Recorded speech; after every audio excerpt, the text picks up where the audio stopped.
Yang terhormat Bapak Menko Maritim dan Investasi, Bapak Menko Polkam, Menko Oequin, Rektor UGM, Ganjar, dan para narasumber dan undangan yang lainnya.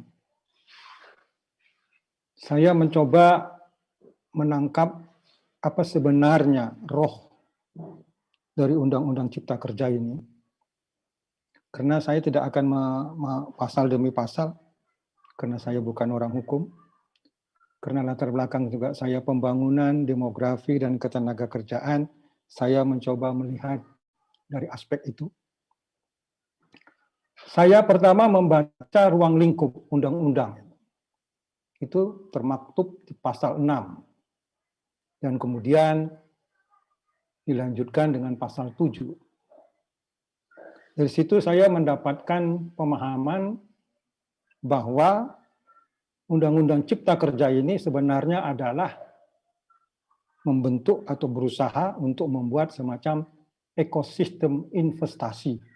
Dan itu memang disebutkan dengan jelas pada pasal 7. Mudah-mudahan sudah membaca, jadi tidak perlu saya ulangi lagi. Nah, undang-undang ini menurut hemat saya terlambat. Dari sudut pandangan ilmu saya, pembangunan dan ketenagakerjaan. Harusnya sudah dilakukan sejak mungkin 20 tahun yang lalu, ketika terjadi perubahan yang luar biasa dalam demografi, angka tenaga kerja kita meningkat dengan tajam, yang mencari peluang kerja juga meningkat, aliran tenaga kerja dari pertanian menuju ke pekerjaan non-pertanian juga meningkat. Kalau ada pada waktu itu sudah ekosistem, investment ini tidak akan terjadi kelambatan transformasi di Indonesia. Nah, kemudian saya mencoba mengkaitkan dengan teori transformasi ekonomi dan transformasi ketenagakerjaan. Nah, transformasi ekonomi secara teoritis dan juga pengalaman negara-negara berkembang itu akan diikuti atau beriringan dengan proses peralihan angkatan kerja dari sektor pertanian menuju industri dan kemudian services. Di dalam proses itu terjadilah juga transformasi sosial. Ketika beralih kelebihan tenaga kerja yang terjadi di sektor pertanian, itu mereka akan beralih ke sektor industri, di situ akan terjadi perubahan sosial yang luar biasa, dari budaya kerja, upah, jaminan pekerjaan, jaminan hari tua, dan seterusnya. Nah, tapi di negara kita itu tidak terjadi. Karena ekosistem yang sangat penting investasi itu belum ada. Transformasi ekonomi kita lambat. Yang terjadi apa? Pengalihan tenaga kerja kita itu dari sektor pertanian bukan menuju ke industri, tapi services. Services, dan itu banyak sektor informal. Dan itu terbukti data BPS yang baru tahun 2020, Agustus, 60% tenaga kerja kita yaitu di sektor informal. 30%, 40% kurang dikit gitu, sektor formal. Apa implikasi dari besarnya pekerja kita yang di sektor informal? Ya, kita ketahui semua sektor informal itu pada umumnya adalah pekerjaan-pekerjaan yang penghasilannya rendah, tidak ada jam kerja yang teratur, mereka tidak dilindungi undang-undang, tidak mendapat bantuan, dan seterusnya. Kalau boleh dikatakan, itu sektor informal adalah sektor di mana pembuangan orang-orang yang tidak bisa masuk ke sektor informal. Itu yang menyebabkan kondisinya sangat mengganggu di dalam proses transformasi. Tidak berjalannya proses perpindahan angkatan kerja dari sektor pertanian ke industri, itu juga memunculkan gejala pengangguran. Itu yang menyebabkan pengangguran kita selama 20 tahun terakhir itu tinggi. Dan hanya belakangan ini aja mengalami penurunan.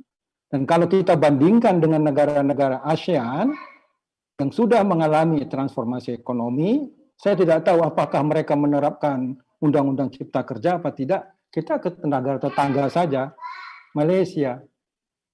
Angka kemiskinan di sana cuma 0,4 tahun 2018. Kita kira-kira 10% mungkin. Jadi agak tinggi. Kita bandingkan dengan Vietnam demikian juga. Artinya transformasi, tidak adanya ekosistem investasi, transformasi ekonomi kita terlambat, itu berdampak kepada transformasi sosial. Itu yang menyebabkan ya angka pengangguran tinggi, kemudian kemiskinan tinggi, itu yang menyebabkan menurut hemat saya kita akan mengalami. Nah, harapan saya ini dengan ekosistem investasi ini, itu nanti akan terjadi perubahan. Dan saya sambungkan dengan kaitannya dengan paper yang disampaikan Menko Ekuin tadi, Pak Luhut, kelihatannya tanda-tanda itu akan terjadi. Dan menurut hemat saya, kita akan mengalami perubahan. Dan sekali lagi, karena kita punya demografi, bonus demografi, maka angkatan kerja yang selama ini mungkin tidak terserap, itu akan bisa terserap dan kemungkinan kita akan leading di Asia Tenggara. Kenapa? Karena beberapa negara Asia Tenggara seperti Thailand, Malaysia, mereka mengalami transisi demografi yang sudah tahap 4. Artinya, mulai terjadi penurunan kelahiran, penambahan usia tua, maka nanti pada suatu saat mereka akan kekurangan tenaga kerja karena tenaga produktif mereka sedang mengalami penurunan.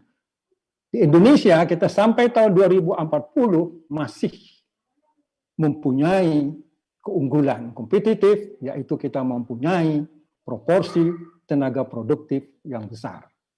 Jadi saya secara positif mengatakan bahwa ini akan terjadi lompatan yang luar biasa.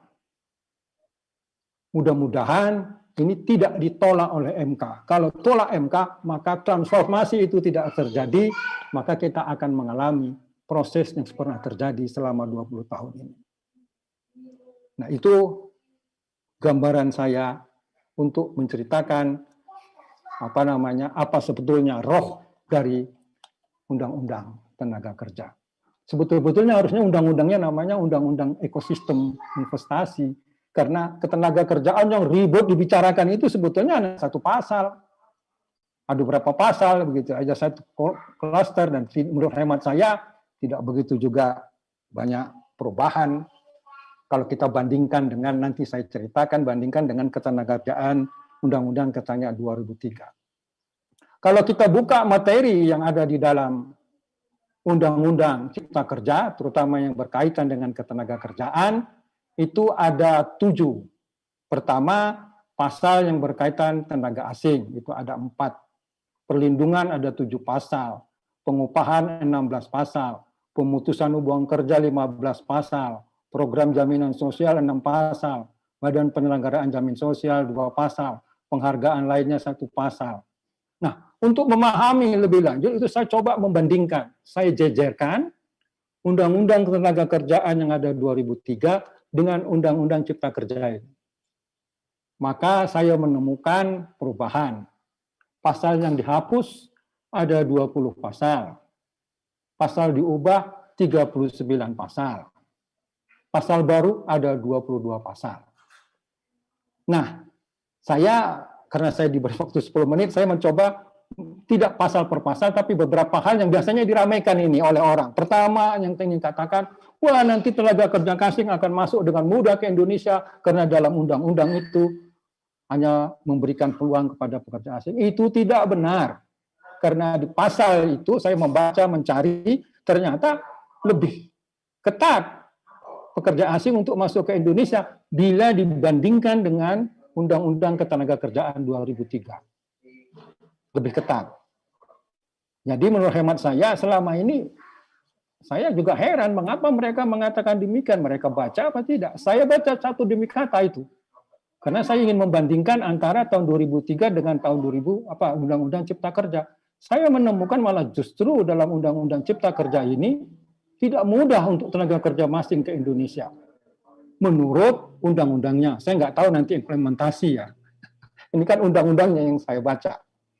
Kemudian yang sangat penting lagi menurut hemat saya mengenai upah. Upah ini yang diributkan. Nah, secara teoritis, upah itu bisa kita bagi dua. Upah-upah yang berdasarkan kepada undang-undang upah minimum, didasarkan kepada kebutuhan layak, dan kemudian collective bargaining. Nah, yang diributkan kan upah minimum ini. Nah, menurut hemat saya memang kalau kita nanti sudah mengalami proses transformasi ini, upah minimum itu jangan dipakai sebagai dasar untuk mengupah. Upah minimum itu hanya sebagai batas upah di bawah agar orang tidak jatuh miskin. Berikutnya tentunya kita harus pakai sistem collective bargaining. Collective bargaining itu menekankan kepada kompetensi, kemampuan seseorang. Kalau upah minimum itu nanti PGPS. Tahu PGPS? Pinter goblok pendapatan sama. Sedangkan kita nanti ini akan bergerak kepada transformasi tenaga kerja, maka kita akan melahirkan tenaga-tenaga terampil, maka ukurannya bukan lagi upah minimum, tetapi kompetensi, kemampuan seseorang untuk melakukan pekerjaan. Maka tidak lagi upah minimum dasarnya, tetapi adalah collective bargaining. Bargaining dalam artian si pekerja dengan perusahaan, mungkin dengan membicarakan upah yang layak sebagai seorang yang tentunya mempunyai kompetensi. Dan ini nanti menurut hemat saya, kalau betul ini berjalan dengan bagus, undang-undang ini berjalan, maka kita nanti akan menuntut perubahan yang luar biasa di dalam pendidikan ketenaga kerjaan. Kita harus membuat pelatihan ketenaga kerjaan, pelatihan-pelatihan yang cukup banyak untuk mengisi kebutuhan-kebutuhan tenaga-tenaga terampil. Tapi sekali lagi, upah juga harus berubah, tidak lagi berdasarkan upah minimum, tetapi berdasarkan kepada kompetensi.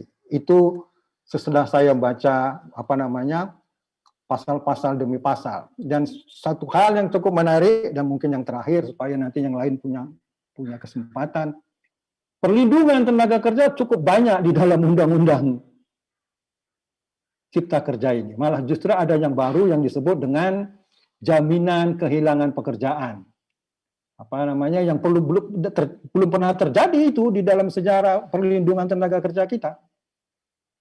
Itu menurut hemat saya akan memberikan harapan orang tidak lagi takut kehilangan pekerjaan, maka dia bisa bekerja dengan baik, apalagi nanti kompetensinya meningkat dengan baik. Yang terakhir ini mungkin kritik. Tapi bukan kritik, mungkin doa ya. Semoga undang-undang Cipta Kerja ini tidak hanya menjadi macan kertas. Benar-benar diimplementasikan dengan baik, dan nanti tentunya Perpres, Prepres dan sebagainya, itu bisa memasukkan unsur-unsur yang bersifat teknis di dalam pelaksanaannya. Jadi tidak hanya sekedar, saya khawatir, karena dulu kita punya ya, Repelita itu sekian buku, dijejer di lemari, tapi tidak pernah diimplementasikan. Jadi saya berdoa semoga Undang-Undang Cipta Kerja ini benar-benar diimplementasikan dengan baik. Dengan demikian tahun 2045 Indonesia menjadi negara maju dan menjadi negara yang disegani dunia, dan tenaga kerja kita bukan lagi menjadi pembantu tetapi menjadi tenaga ahli yang bersebar di dunia.